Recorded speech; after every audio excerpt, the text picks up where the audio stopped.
schizophrenia schizophrenia schizophrenia ពាក្យថា schizophrenia មានឋានៈពេជ្ជនាមហើយវាមានន័យថាជំងឺមួយប្រភេទដែលអ្នកជំងឺគិតឬក៏ឃើញអ្វីមួយខុសពីធម្មតាមនុស្សដែលមានជំងឺនេះអាចមានរោគសញ្ញាដូចជាការមានអារម្មណ៍រវើរវាយថាឃើញឬក៏ស្ដាប់ឮអ្វីមួយដែលមិនមែនពិតដូចជាការឃើញពន្លឺមនុស្សឬក៏អ្វីមួយខុសពីប្រក្រតីឧទាហរណ៍ដូចជាការរវើរវាយថាឃើញខ្មោចឬក៏ស្ដាប់ឮសំឡេងអ្វីមួយទាំងដែលរឿងទាំងនោះមិនមានពិតរោគសញ្ញាខ្លះទៀតមានដូចជាការមានអាកប្បកិរិយាមិនប្រក្រតីឬក៏ការមានពាក្យសម្ដីឬការគិតគ្មានក្បាលកន្ទុយជាដើម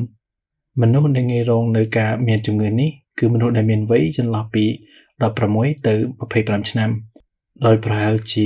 1% នៃចំនួនប្រជាជននៅលើពិភពលោកទទួលរងនៅជំងឺនេះ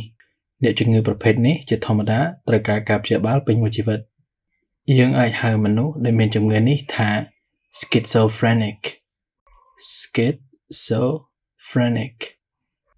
schizophrenic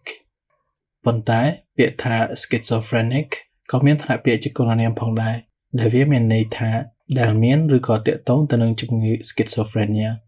ឧទាហរណ៍ a schizophrenic patient a schizophrenic patient ដែលមានន័យថា